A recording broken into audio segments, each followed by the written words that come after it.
Bienvenue sur le podcast Objectif Performance, le podcast pour construire son haut niveau. Toutes les 2 semaines, je vais interviewer des kinés du sport, prépa physique, coach ou autres, qui amènent et accompagnent leurs athlètes au plus haut. On parlera dans la première partie de leur parcours. D'où viennent-ils, où ont-ils étudié, voyagé et commencé leur carrière.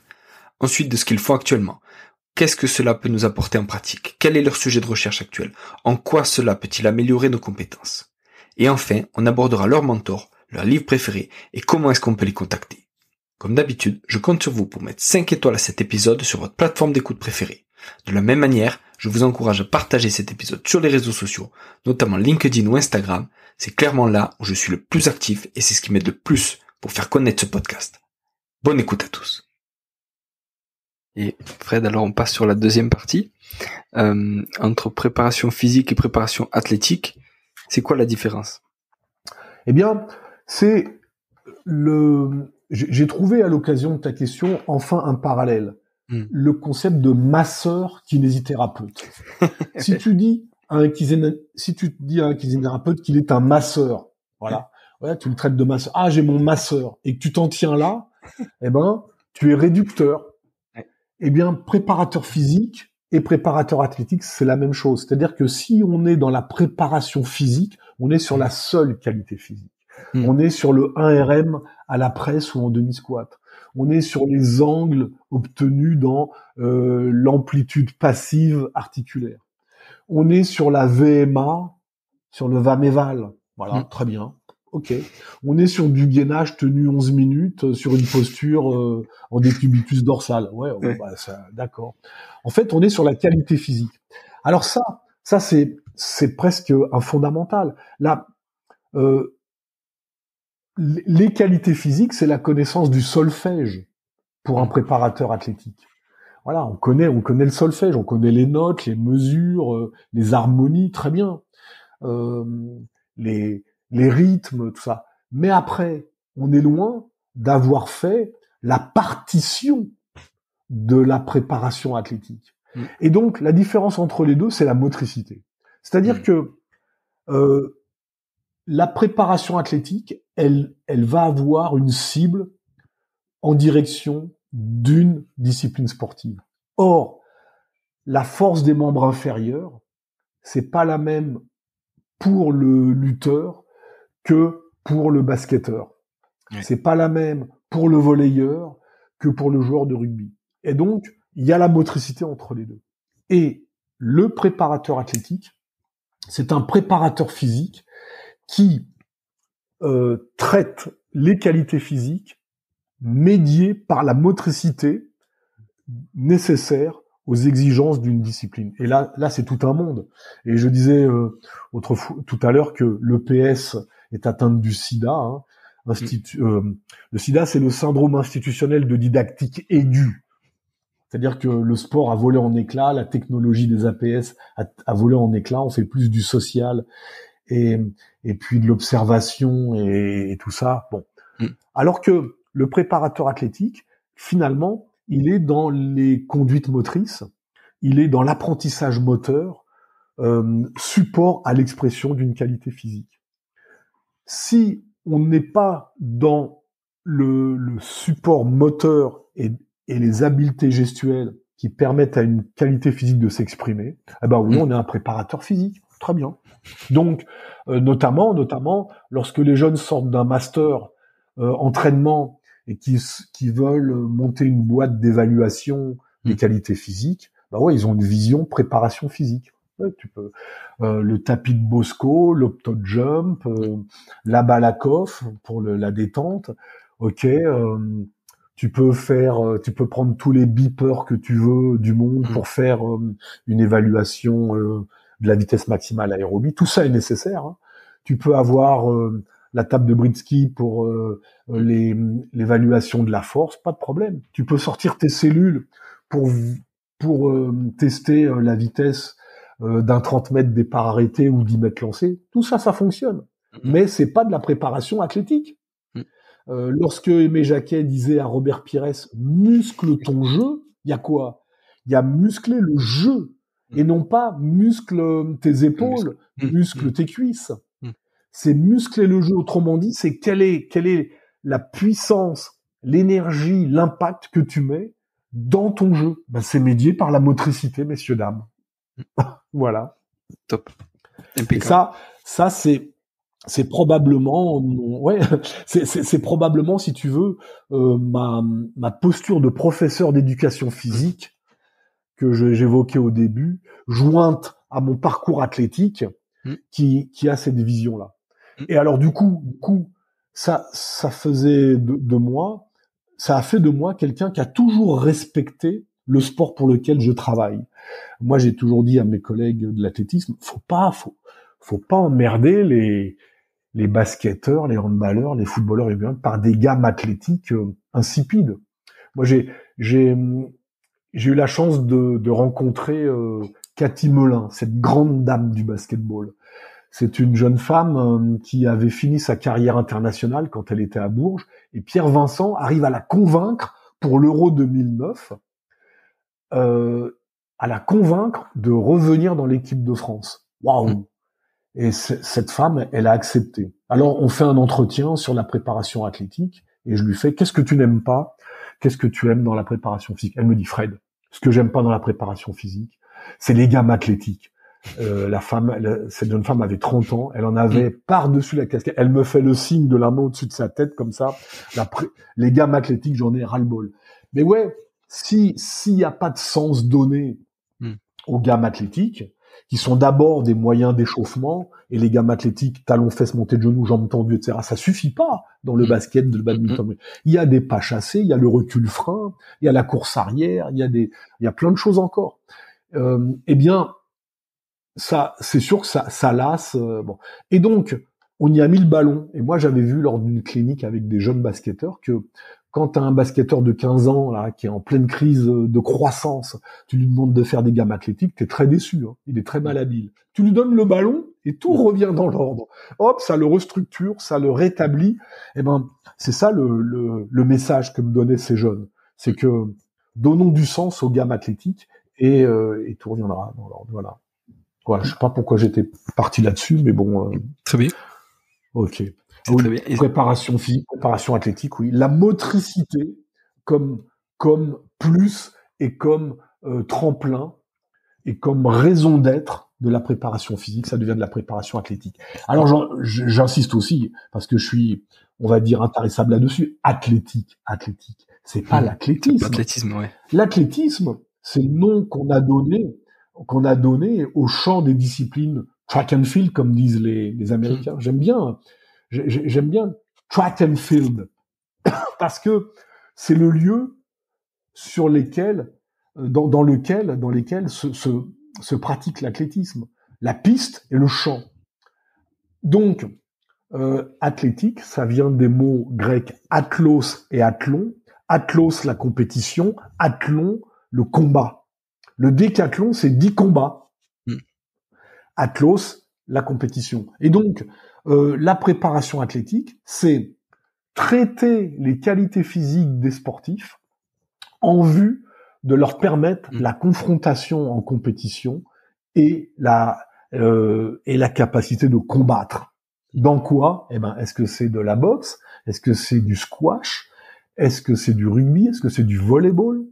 Voilà. Et là, ça prend tout son sens. Et du coup, ça permet de se rappeler que on fait une analyse technologique de la discipline pour laquelle on travaille en tant que préparateur physique. Et c'est ce qui nous fait être des préparateurs athlétiques, des masseurs kinésithérapeutes et seulement pas des masseurs, donc des préparateurs athlétiques au service d'un sport. Ça y est, je t'ai tout dit là-dessus, pour l'instant. Impeccable. À toi, pour la suite. Et justement, alors ça fait penser aussi entre vitesse et vivacité. Tu vois, moi j'ai des souvenirs de ce que tu nous avais fait au DUEP, justement avec les petites cônes, les cônes que t'appelais les oreilles de Mickey, où on faisait marche arrière avec des petits appuis, puis on repartait en accélérant à fond, etc. Et à l'époque, je crois que t'étais peut-être à la fin du basket. Tu vois, c'était entre 2012 et je pense que ça doit être entre 2012 et 2014. Tu commençais à intégrer le foot. Ouais. Et donc, quelle est ta définition de la vitesse? Quelle est ta définition de la vivacité? Et voilà, quel est le plus intéressant?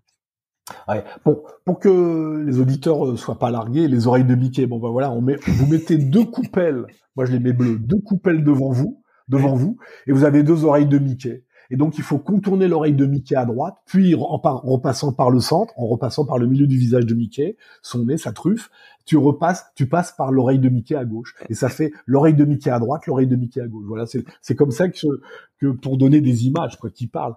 Ouais. Voilà. Alors, vitesse, vivacité. Alors c'est intéressant. Je me permettrai un clin d'œil d'ailleurs en pensant à ma fille défunte Marion, qui était mécanicienne dans l'armée de l'air. Jusqu'à quelques années encore, notre dispositif de défense aérienne, c'était le Mirage 2000 couplé au Rafale. Petit à petit, le Mirage 2000 va disparaître pour être tout Rafale. Qu'est-ce qui se passe? Le Mirage 2000, c'est un double supersonique. Il fait Mach 2 et quelques.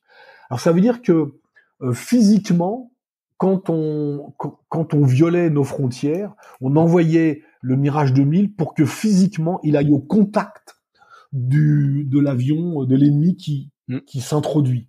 Et donc c'était Mach 2. On imagine, ça va très très vite. Ça c'est la vitesse. C'est Usain Bolt. C'est Kylian Mbappé lorsqu'il prend le couloir et qu'il faut se compagnie à tout le monde. Très bien. Ce sont nos arrières en rugby, nos ailiers. Et puis la vivacité, c'était le Rafale. Le Rafale aujourd'hui, c'est un avion, il est seulement supersonique, il fait Mach 1,2 ou 3, je sais plus trop, mais pas beaucoup plus. Par contre, il a une vivacité dans le déplacement qui est recherchée dans les autres avions, comme les Raptors américains. Et donc, il peut faire un virage à angle droit. Il peut comme ça aller tout doucement devant toi, ce que peut pas faire un Mirage 2000. Il peut monter brutalement, virevolter, aller en bas, en haut, tourner sur lui-même. Il a une vivacité dans l'air que n'a pas le Mirage 2000.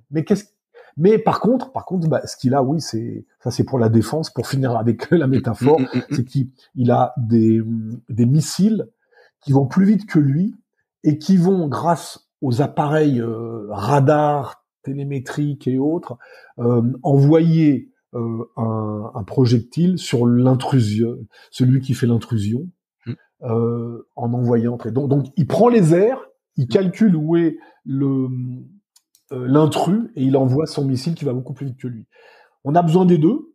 Enfin, on avait besoin des deux puisque le Mirage 2000 va disparaître. Mais c'est ça l'idée. Alors, je parlais d'Mbappé. Ce qui est génial, Mbappé, c'est que c'est un Mirage 2000 et un Rafale à lui tout seul parce qu'il est capable de fausser compagnie avec une grande vitesse verticale. Et quand il arrive dans le petit périmètre, dans la surface de réparation, il est capable de virevolter, de tourner autour. Voilà. Et ça, c'est top. Et on a besoin des deux qualités. C'est-à-dire que grâce à Kylian, je peux expliquer que il faut pas l'un ou l'autre, il faut les deux quand on est joueur de sport co. En revanche, Usain Bolt, les sprinteurs en athlétisme, la vivacité, ils en ont rien à foutre. Ouais, s'en fout.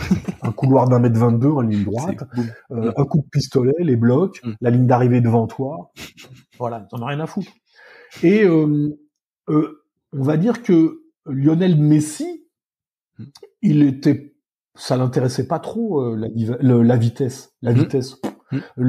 Mais respect pour ce joueur extraordinaire, parce qu'il était capable quand même d'être pénétrant, d'être, on va dire, agressif dans la verticalité quand même. Mais bon, c'est pas sa marque de fabrique. Il était là comme un renard dans la défense, et puis tout d'un coup, quand il décidait de fausser compagnie, c'était par la vivacité qu'il le faisait. Celui qui était le plus dans la vivacité exempt de vitesse, c'était Ibrahimovic. Zlatan. Zlatan, il s'en foutait de la vitesse. De toute façon, il avait une VMA de moineau et il campait dans... Voilà. Top. Voilà. Alors, la vitesse, c'est aller vite d'un point A à un point B, entre deux points sans obstacle entre. Donc, comment tu vas vite d'un point A à un point B. Il peut y avoir une courbe. Il peut y avoir une courbe, un relative S, mais c'est des grandes courbes, des grands slaloms. OK? Et puis la vivacité, c'est la vitesse multidirectionnelle. On va en direction des 4 points cardinaux. Est-ce qu'on fait une croix, un losange, on revient en arrière, on se stoppe et on repart. Il y a des breaks. Dans la vivacité, il y a des ruptures, il y a des syncopes qu'il n'y a pas dans la vitesse. Top. Voilà. Top. Et Fred, alors, on en parlait tout à l'heure en off. Ça te va? Ouais, c'est impeccable. Moi, j'étais marqué au DUEP. Et puis, je sais que y a beaucoup de personnes qui pensent ça de toi, par la force de démonstration et l'énergie que tu mets quand tu as un groupe face à toi pour démontrer, pour expliquer, etc. C'est hyper dynamique et puis ça, j'allais dire, ça motive tout le monde et même ceux qui sont un peu moins dynamiques, ils sont obligés d'élever leur niveau en termes de dynamisme pour arriver à suivre. Et la question, c'était d'où ça te vient? Est-ce que c'est quelque chose, tu vois, d'inné, d'intrinsèque? C'est quelque chose que tu travailles parce que c'est comme ça que tu arrives à capter l'attention de tout le monde? Et après, il y aura une autre question, c'est comment on développe cet aspect-là à, on va dire, fédérer un groupe et à le rendre dynamique quand on prend la parole ou quand on démontre quelque chose. Ouais. C'est probablement le sujet sur lequel je parle le moins bien, à propos duquel je parle le moins bien, parce que j'ai pas formalisé ça et on est dans ce qui est au fond de moi, c'est-à-dire c'est comment je fonctionne. Et d'ailleurs, je voudrais à la fois, car c'est bien que tu pointes ça, parce que quand même un préparateur athlétique, on est dans le registre le moins sexy chez un sportif. Quand un joueur de football, on va lui annoncer qu'on va faire des intermittents. Bon, si tu sors les échelles de rythme, les coupelles, les miniers, ça va le faire. Il comprend que ça va bouger, il est plus dans ce qu'il aime faire. Et si en plus tu mets des relations de passe, de la conduite de balle ou du jonglage en plus, en conjonction de coordination, ça va bien. Mais dans l'aérobie ou et même tu vois, tiens, chez certaines féminines, chez certaines joueuses, rien que le rendez-vous en salle de musculation. J'ai dit tout à l'heure qu'on en voyait de moins en moins qui étaient retors à faire ça, mais j'ai quand même eu dans mes sélections hommes et femmes, et surtout chez les femmes, quelques éléments qui me disaient dans une salle de musculation, j'avais une question qui était salle de musculation égale salle de torture. Fallait répondre oui, non. Sur un effectif de 20 joueuses, je pourrais en avoir 3 qui me répondent oui. Ah ouais, d'accord. Et là, il faut faire en sorte que... Eh bien, tout part de l'idée que si on est convaincu que l'on va faire du bien à nos sportifs, que la préparation athlétique, c'est quelque chose qui est bon pour eux et pour elles. On est convaincu de là-dessus. Que ensuite, on les aime, qu'on s'intéresse à eux comme individus et que on sera nous-mêmes payés par leur progrès. Alors, on s'efforce de rendre attractif. Ludique, j'aime pas, parce que ludique, c'est un faux fuyant d'une part, puis c'est un raccourci pour dire ouais, il faut qu'on s'amuse. Attends, faut qu'on s'amuse. Il y a d'abord de la qualité de contenu à proposer, de la pertinence dans les contenus, et là-dedans, est-ce qu'on a pris plaisir?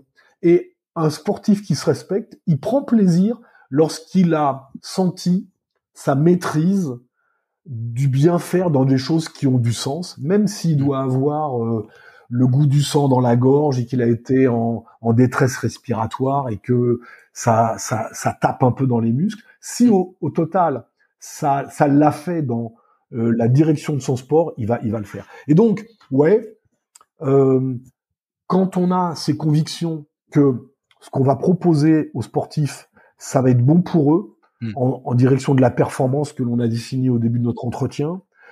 Lorsque on s'intéresse à l'individu, car une des particularités aussi de notre milieu, de notre registre, c'est qu'on doit entraîner un groupe en sport co, mais il faut que dans ce groupe, chacun se reconnaisse dans ce que tu lui dis et lui proposes. D'où l'importance, oui, de faire des tests qui permettent d'évaluer les ressources des uns et des autres. Mais ensuite, voilà. Alors là, moi, l'enthousiasme me prend, l'envie de partager, cueillir la banane. Tu vois, je te parlais en off de ce jeune collègue que j'ai le bonheur de rencontrer au comité alpin du Mont Blanc, de ski alpin du Mont Blanc, Quentin Hott, pour le citer. Cet homme, il me plaît beaucoup parce que lui-même, il met en avant l'importance d'avoir le sourire quand on travaille. Et c'est pas un sourire niais qu'on demande, c'est le sourire de l'extase quand on s'épanouit dans quelque chose que l'on fait de bien. Et le registre athlétique y prête. Voilà. Et donc, les images, les mots forts, des feedbacks positifs. On sait en programmation neurolinguistique que les termes de négation, sont destructeurs. Mais les termes positifs et mieux vaut donner la couleur vers laquelle on veut aller que la couleur vers laquelle on ne veut pas aller. Si on dit ne va pas dans le rouge, l'individu voit le rouge. Si tu dis va dans le bleu ciel, tu lui montres le bleu ciel. Voilà. Si tu lui dis ne fais pas ça, tu lui montres, tu lui mets l'image de ce qu'il faut pas faire. Voilà. Et tout comme ça. Et après, et je peux assurer tout le monde que je prends plaisir à donner du plaisir à autrui. Voilà. C'est peut-être comme l'acte d'amour, le vrai. On prend plaisir à donner du plaisir à autrui. Ça sera la phrase que je mettrai en titre. Super. Ouais. En tout cas, c'est bien que tu aies noté ça, parce que j'ai parfois été déçu par des collègues qui étaient pointus dans les contenus qu'ils proposaient, mais qui à l'arrivée étaient des tristes cires. Alors, je dis pas que il faut toujours mettre le gyrophare, son chapeau de clown et son nez rouge, que il faut envoyer zim boum boum tout le temps. C'est pas ça l'idée. L'idée, c'est que c'est son habit de lumière. Voilà, il faut qu'est-ce qu'on veut transmettre? Les émotions. On est quand même sur les émotions. Il y a tellement de choses qui passent et qui sont retenues, qui laissent une bonne empreinte par l'émotion, que c'est ça qu'il faut viser. Après, que des gens soient plus réservés que d'autres, ça me perturbe pas, parce que par la qualité du retour, même s'il est posé, on peut aussi avoir d'autres styles pourvu qu'ils soient stimulants. Voilà. Ok, Julien. Super. Et alors, est-ce que tu as des mentors et des gens qui t'ont inspiré? Alors, tu en as déjà parlé notamment à travers les coachs et tout ça. Est-ce qu'il y en a d'autres qui t'ont marqué? Alors, c'est ma chance. D'abord, c'est se dire que on se fait rarement tout seul. Voilà. Déjà, on a un père, une mère. Ça, c'est physiologique. En termes de gamètes, d'ovules, de sperme, de toute façon, on se fait jamais tout seul.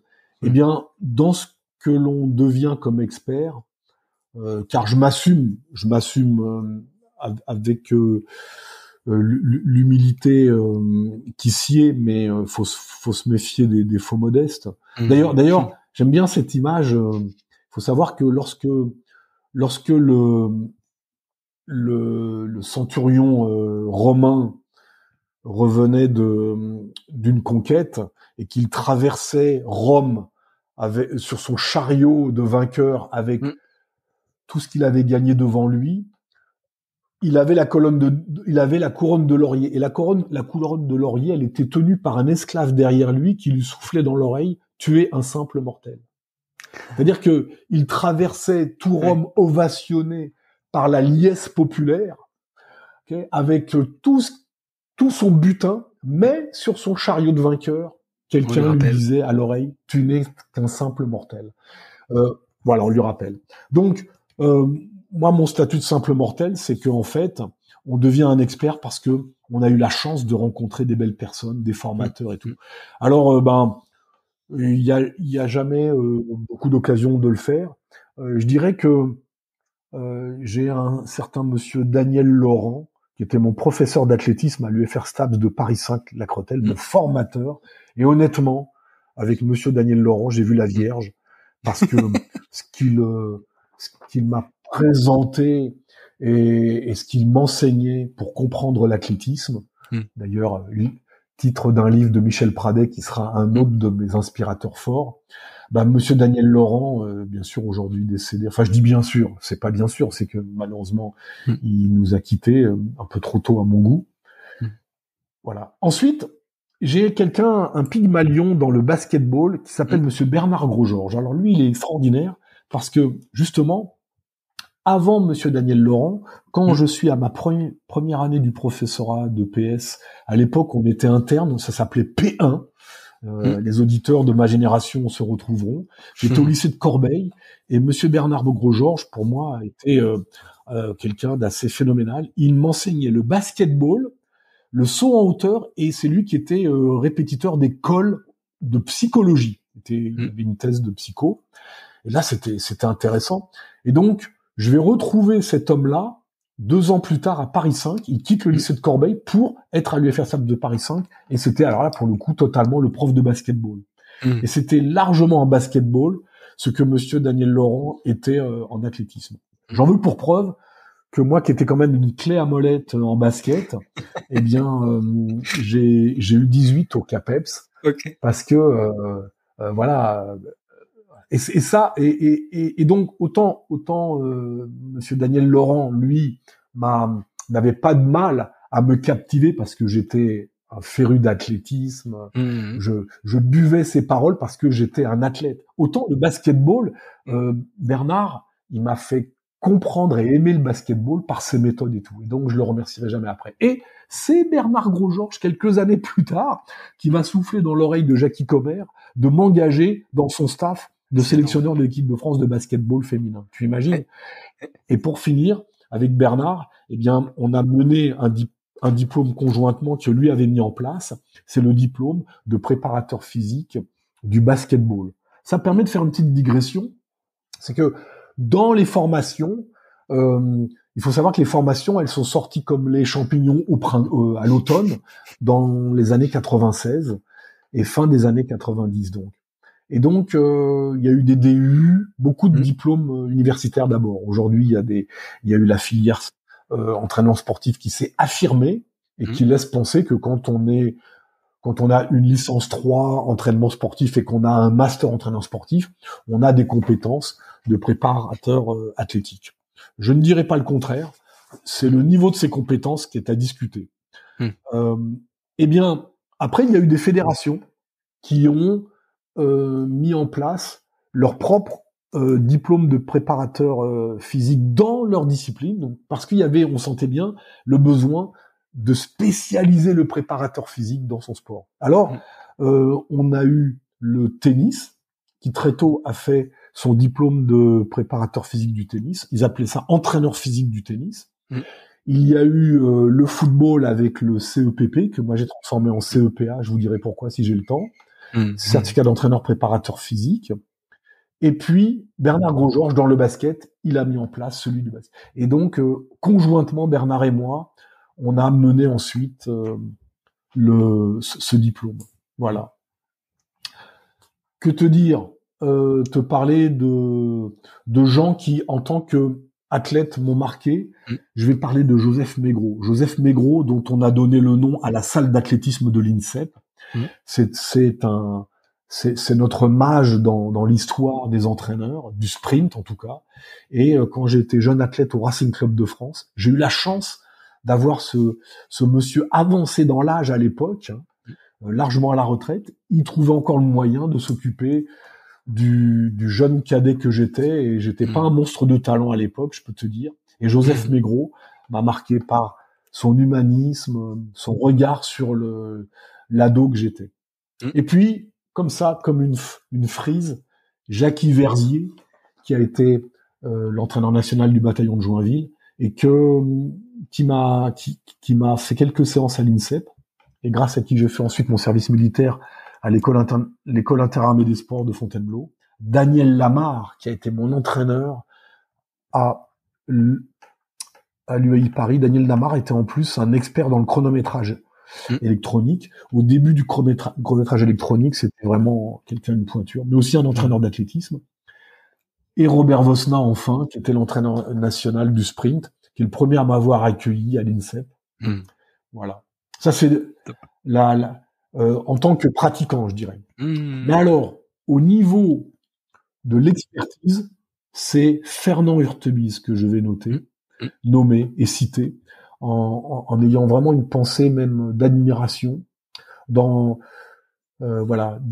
dans l'affection, dans l'affection, il y a le respect et l'admiration conjointe, parce que Fernand Hurtubise m'a fait gagner un temps considérable au plan de la méthodologie du sprint quand je suis devenu entraîneur. Et j'ai à son égard la reconnaissance du ventre. C'est-à-dire que quand quelqu'un t'a vraiment fait passer un cap dans ton métier, tu lui dois reconnaissance à vie. Et puis, accessoirement, c'est aussi un sage. C'est con ce que je dis quand je dis accessoirement. C'est un sage, Fernand Hurtubise, quelqu'un qui a un regard sur la personne qui l'entraîne, avec qui il travaille. Et voilà. J'arrive tout naturellement à Henri Hellal, mon père spirituel, avec qui j'ai fait mon diplôme de l'INSEP. Et Henri Hellal, qui n'était pas du tout dans l'athlétisme au départ, est quelqu'un qui habite ma ville d'abord, et qui a connu le même drame que j'ai connu, c'est-à-dire la perte d'un enfant, mais qui était un méthodologicien extraordinaire. Et lui aussi, il était captivé par les méthodes d'entraînement tout sport. Vision à 180, pour pas dire 360.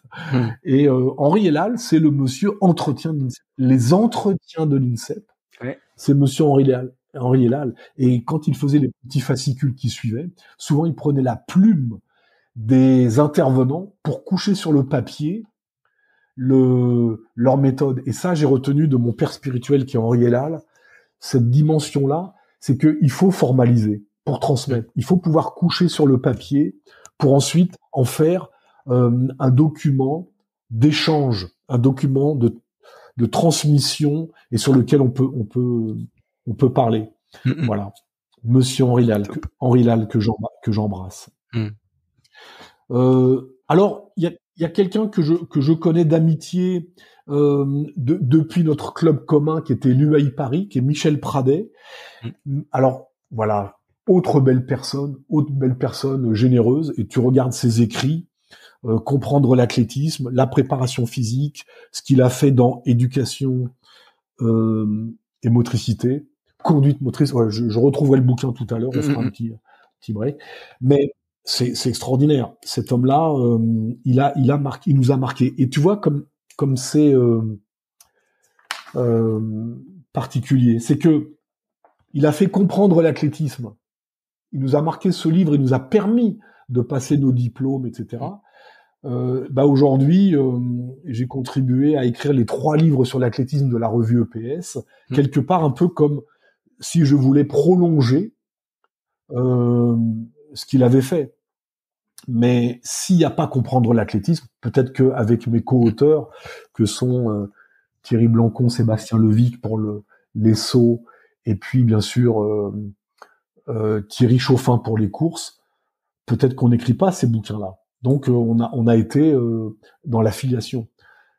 Préparation physique, la préparation physique dans l'édition INSEP. Nous, avec Thierry Blancon, on a fait préparation physique, qui est quelque part la suite actualisée. Voilà. Donc quand je dis que Michel Pradet a été un inspirateur, ça va jusqu'au fait que on a écrit des livres qui sont la suite de ces livres propres qui nous ont marqués. Mon dernier bouquin que j'aime bien, c'est alors je l'ai écrit tout seul, comme Goldman, il avait fait cette chanson, elle a fait un enfant tout seul. Moi j'ai fait la motricité athlétique. La motricité athlétique, c'est aussi le livre dans lequel il a écrit conjointement Michel Pradet, qui nous a marqué, c'est énergie et conduite motrice. Il a fait toute la partie physio de énergie et conduite motrice. Ça fait partie des petits trésors qu'il faut encore relire. Voilà, Julien, il y en aurait peut-être d'autres, mais déjà, tu me permets. Voilà. Ah si. Et enfin, mon grand frère astral, faut que je le raconte ça. Monsieur Jean-Pierre Heger. Oui. Alors Monsieur Jean-Pierre Heger. Une autre légende. Alors là, c'est une autre légende, une autre sommité. Et tu sais quoi?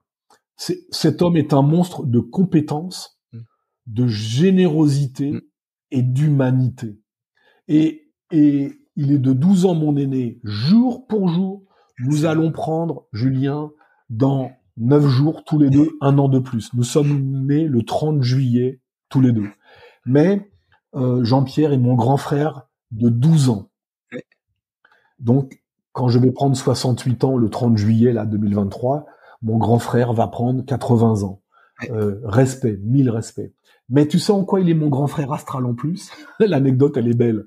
C'est que dans son énorme curriculum vitae, dans son énorme palmarès, Jean-Pierre Heger a été le préparateur athlétique de l'équipe de France de basketball masculin en 2000 à Sydney. 2000 à Sydney, ouais. On compte, voilà. Et qu'est-ce qu'ils vont faire là-bas? Médaille à Sydney en 2000. Ils vont être médaillés d'argent contre les États-Unis. Ouais. Voilà, avec un super match, un beau parcours. Or, en 2000, il n'y a pas grand monde qui allait donner, qui allait parier sur une médaille d'argent aux Jeux Olympiques de l'équipe de France de basketball aux Jeux Olympiques. Voilà. Et donc, en 2010, lorsque il participe à ce diplôme que j'ai évoqué où on a travaillé avec Bernard Gros-Georges, le diplôme de préparateur physique du basketball, eh bien, Jean-Pierre a toujours rendu au basket ce qu'il lui avait apporté. Moi, je crois qu'il a plus donné qu'il se l'a reçu, mais en tout cas, il est toujours venu. C'est pas pour le prix qu'on le payait et les conditions dans lesquelles il travaillait, mais pour autant, il est toujours venu. Et alors voilà, en 2010, on a terminé l'intervention, on sort de la douche, et puis on parle un petit peu plus intimement de nos vies, de nos âges et tout. Il me dit 1943 et il me dit 30 juillet. Oh, waouh, mais on est né le même jour à 12 ans d'intervalle. Et là, tout de go, Jean-Pierre, il me dit, ah bah c'est pas compliqué, hein. Dans 2 ans, tu seras toi aussi médaillé olympique. Il m'avait pas dit la couleur de la médaille. Il m'a dit, toi aussi, tu auras une médaille aux Jeux Olympiques de 2012. Et il se trouve que avec l'équipe de France féminine, nous avons eu la médaille d'argent 12 ans plus tard contre les États-Unis aussi. Voilà, c'est pas beau ça? Toujours ce 12 ans aussi, ouais. C'est énorme. Hein. C'est énorme. Voilà. Et voilà. Et donc, bien évidemment, l'inspirateur qu'il est, l'inspirateur qu'il est et tout. Et puis, Jean-Pierre m'a fait un cadeau immense il y a un mois. Il m'a invité chez lui une semaine. On a conjointement fait une formation à Lausanne pour le Comité international olympique, pour la solidarité olympique. Mais il m'a hébergé toute une semaine où on a pu échanger plus que jamais, comme j'aurais jamais rêvé pouvoir le faire. Et donc voilà, ça fait partie des cadeaux de la vie. C'est génial. Voilà. Je t'écoute. Ouais. Et est-ce que tu as d'autres livres dont tu veux nous parler ou que tu veux citer qui t'ont marqué? S'agissant de livres, j'ai une bibliothèque que je dirais monstrueuse dans le domaine de la préparation physique, de l'entraînement, de toutes les ressources support. C'est-à-dire que elle n'est pas monstrueuse en soi, parce qu'il y a toujours des bibliothèques plus énormes, mais par contre, au niveau des livres, dans notre champ, je les ai presque tous, quoi. Dès qu'il y a quelque chose qui parle de préparation physique, d'entraînement, de planification, de méthode de renforcement musculaire, de ressources aérobies, de souplesse, de gainage, de récupération, je l'ai. Ça me pose même problème aujourd'hui que je suis à la retraite parce que ça prend beaucoup de place. Mais ça, c'est un préambule simplement pour dire que je vais parler de quelques bouquins, mais il y en a beaucoup d'autres parce que quand un auteur met quelque chose sur le papier, il fait un effort et il y a la volonté de transmettre, la volonté de partager, tu l'as toi-même au travers de cette action de podcast et donc plus que jamais j'ai pas le sentiment d'être le seul à avoir l'envie de transmettre. Voilà. Donc voilà, il faut complètement être conscient que je vais parler de pas mal de livres, mais que il y en aurait plein d'autres et qu'il faut vexer personne et que c'est très sincère que si je pourrais là dans mon bureau sortir chacun des livres et dire ce que chacun de ces livres m'a apporté. Le noyau, la pépite que j'ai réussi à trouver dedans, qui m'a à mon niveau apporté. Pour un autre, la même lecture sera autre chose et c'est ça qui est riche. Mais pour avoir acheté, parce que j'en ai acheté 99% de mes bouquins. Pour les avoir achetés, c'est que je savais que j'allais y trouver quelque chose. Et ce qui est sympa aussi, c'est que tu prends un registre comme le renforcement musculaire ou la souplesse, il faut pas avoir peur d'en acheter plusieurs pour croiser. Sur le renforcement musculaire, on prend une maison comme Amphora, ben elle est étonnante parce que quelque part au plan de la ligne éditoriale, je trouve qu'elle se torpille toute seule, tellement il y a de bouquins sur le renforcement musculaire différents. Alors ça ressemble à un reproche, mais en même temps je suis vachement content parce que ça donne de la matière, ça veut dire qu'il n'y a pas une pensée unique, que on est riche de la diversité. Très bien, voilà. Mais c'est vrai que c'est surprenant et ça peut dérouter les jeunes collègues. Renforcement musculaire, quel bouquin! Waouh! Il y en a tellement que on s'y perd, quoi. Bon. Très bien. Alors on commence. Tu sais quoi? Et toute charité commence par soi-même. Et je commencerai par dire que mes bouquins, moi, je les aime beaucoup. Ah, je les aime beaucoup parce que c'est le fruit de choses qui étaient accumulées et qu'on a mis sur le papier. Alors, je les aime beaucoup pour plein de raisons. Si on prend les livres sur l'athlétisme, les sauts, les courses, j'ai participé à celui des lancers avec Dominique Domaille, mais les sauts, les courses. Alors déjà, c'est qu'on est des co-auteurs. C'est sympa d'écrire à plusieurs, avec Sébastien Levic qui a assuré la partie perche, Thierry qui a assuré la partie son hauteur et moi longueur triple.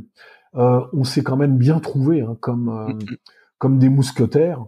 Un pour tous, tous pour un. Je ne dirais pas qui est d'Artagnan, mais il est pas mousquetaire au tout début. Et en fait, ça c'est une grande richesse. La revue EPS ensuite, parce que c'est une revue, c'est une maison d'édition de qualité, malheureusement qui est un petit peu confidentielle parce que on la trouve pas à la Fnac, dans les kiosques. C'est une maison d'édition qui vend ses livres par correspondance. Mais quelle qualité! Et quelle qualité, y compris parce que on a des assistants de rédaction avec qui on progresse. Moi, mon dernier livre, fait avec Jean-Michel Picard, comme assistant il m'a dit, Jean-Michel, mais c'est facile avec toi d'écrire des livres, parce que ta rédaction, c'est clair et tout. Oui, sauf que c'était le 5e. Et que les 4 précédents, le tout premier, on a ferraillé, le deuxième, c'était un peu plus fluide et tout. C'est ça. Donc, la qualité d'écriture liée au fait que on a des bonnes et des bons assistants de rédaction.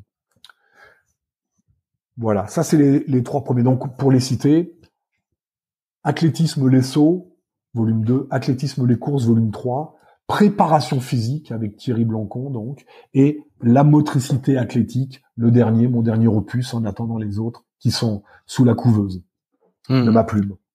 C'est dingue. Je vais faire cadrage débordement, comme en rugby. Je vais surprendre nos auditeurs, je vais basculer sur un registre qui n'a rien à voir. Et voilà. 2 bouquins sur le rock. Mais comment ils sont écrits? Le premier, c'est Philippe Manœuvre, Rock. Extraordinaire. Aux éditions HarperCollins. Mais il faut livre. Philippe Manœuvre. Okay. Le dos contre la barrière, j'enfile un gant de cuir, je regarde en arrière. Extra balle. Ok. Ce mec-là, il a accompagné notre culture du rock en faisant de très très belles émissions et en participant à Rock and Folk. C'était lui qui était à la tête de Sex Machine, cette émission de rock. Bon, voilà. Il faut lire Philippe Manœuvre. Alors le style est très nerveux, comme le mec, comme un rock syncopé, très très nerveux. Et le deuxième, c'est de Louis Bertignac, Jolie petite histoire. Ce qui est super, c'est qu'avec ces 2 auteurs-là, on fait une visite historique dans le rock contemporaine, hein, bien sûr, une visite contemporaine, mais on traverse le rock à eux deux. Et pour le coup, avec Louis Bertignac, bien sûr, c'est le groupe Téléphone, mais il n'y a pas que ça dedans. Et c'est très bien écrit. C'est très très bien écrit. Là, je me retrouve dans l'usage des mots et comment on peut transmettre des émotions, y compris par la qualité de prose. Manœuvre, il en transmet par un style syncopé, des flats, des pam, des breaks, la grosse caisse, machin. Mais il y a de l'harmonie chez Louis Bertignac. Voilà. Ensuite, il y a un auteur qui nous élève sur les réflexions relatives à la spiritualité, aux religions et aux aspects cosmiques, c'est Junior dos Santos, qui a écrit Furie divine entre-temps, mais qui a écrit bien d'autres ouvrages. C'est un historien autour des religions et des aspects un peu ésotériques qu'il faut vraiment lire. La formule de Dieu, l'ultime secret du Christ, la clé de Salomon, Codex 632, le secret de Christophe Colomb, Furie divine encore, et Vaticanum. Voilà, c'est des romans avec terriblement étayés par des informations et des sources scientifiques avérées. Et c'est ça la magie. C'est-à-dire que c'est notre métier quelque part. Nous, préparateurs athlétiques, on doit être vraiment au fait des connaissances scientifiques les plus actuelles et ensuite les utiliser. Les scientifiques ne sont pas au-dessus de notre tête. Ils sont même à nos pieds, devrais-je dire, parce qu'on s'appuie sur leurs connaissances.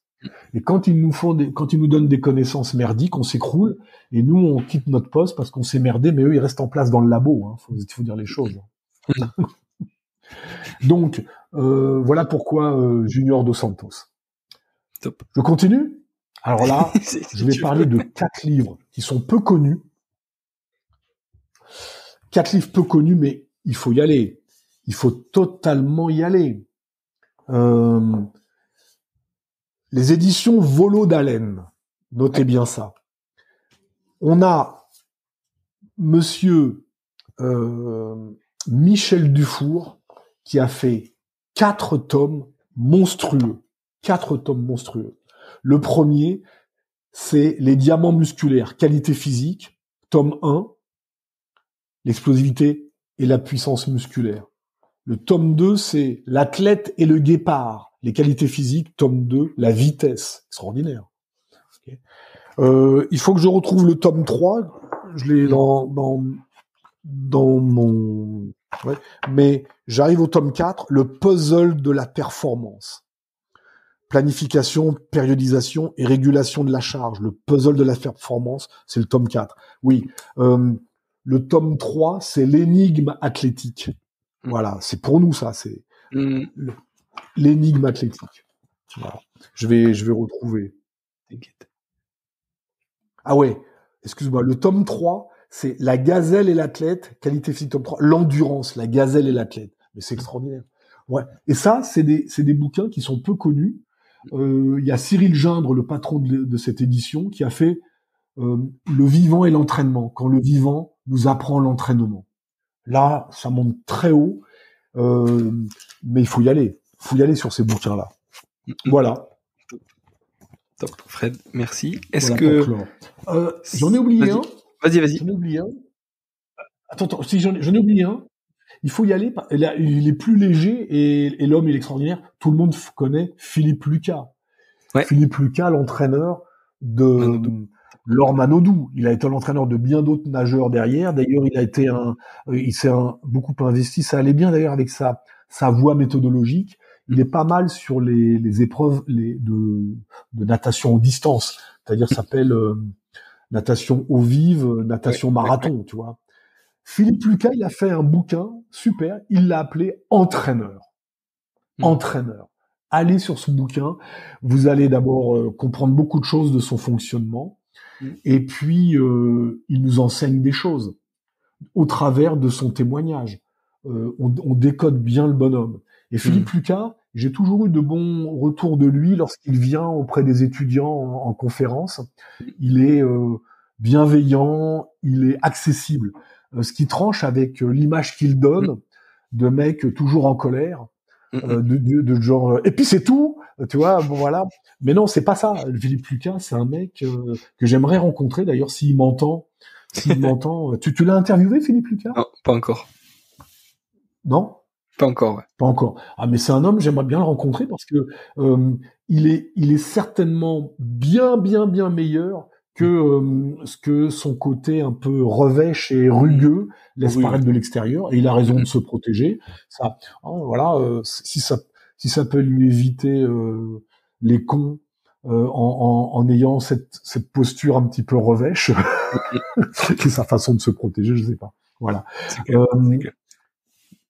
Ah ouais, il y en a un aussi dans le même esprit aussi, parce que on parle pas mal des biographies de sportifs, il faut les lire, mais les biographies d'entraîneurs et surtout d'entraîneurs particuliers, pointus, il faut les lire. Il y en a un qui date de l'époque de Ben Johnson, parce que Ben Johnson, c'est terrible comme histoire. C'est quand même le premier sprinter qui a été convaincu de dopage dans le cadre des Jeux Olympiques. Il n'y en a pas eu avant, me semble-t-il. Donc c'est terrible. Et son entraîneur, Charlie Francis, explique tout. Il met tout à plat.